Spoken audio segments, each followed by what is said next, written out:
বাংলাদেশে যে private sector power policy ছিল যেটা আগের, সেটাকে গত গভর্নমেন্ট ওইটাকে ইউজ করেছে জাস্ট এটাকে একটা লুটপাটের একটা টুল হিসাবে ইউজ করা হয়েছিল।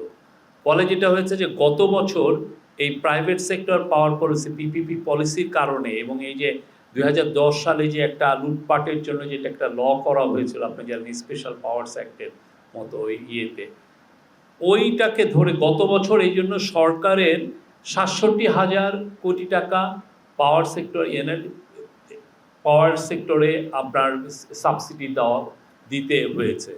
এটা একটা আনসাস্টেইনেবল। এক্সট্রিম মশার কয়েল প্ল্যান্ট ফাইবার দিয়ে তৈরি, ডেঙ্গু চিকুনগুনিয়া বাহি সহ যে কোনো মশার বিরুদ্ধে দেয় এক্সট্রিম সুরক্ষা।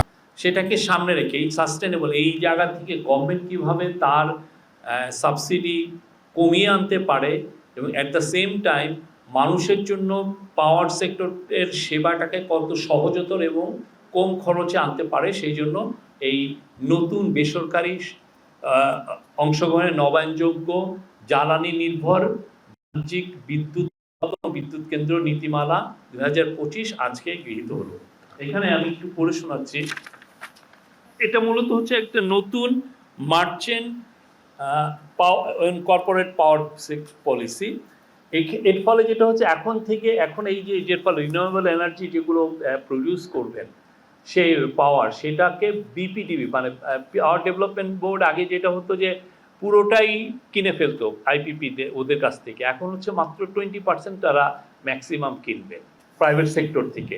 হ্যাঁ, আর বাকিটা মানে যে কোনো কোম্পানি তার পছন্দের কাস্টমারের কাছে তারা বিক্রি করতে পারবে এবং এর জন্য এই বিক্রি করার জন্য তারা যে সরকারের যেগুলো ট্রান্সমিশন লাইন আছে সেগুলো ইউজ করতে পারবেন, বাট সেই ট্রান্সমিশন লাইন ইউজ করার জন্য যেটা হচ্ছে যে তারা হুইলিং চার্জ দিতে হবে এটার জন্য, এবং এই হুইলিং চার্জটা হচ্ছে বাংলাদেশ এনার্জি রেগুলেটরি কমিশন।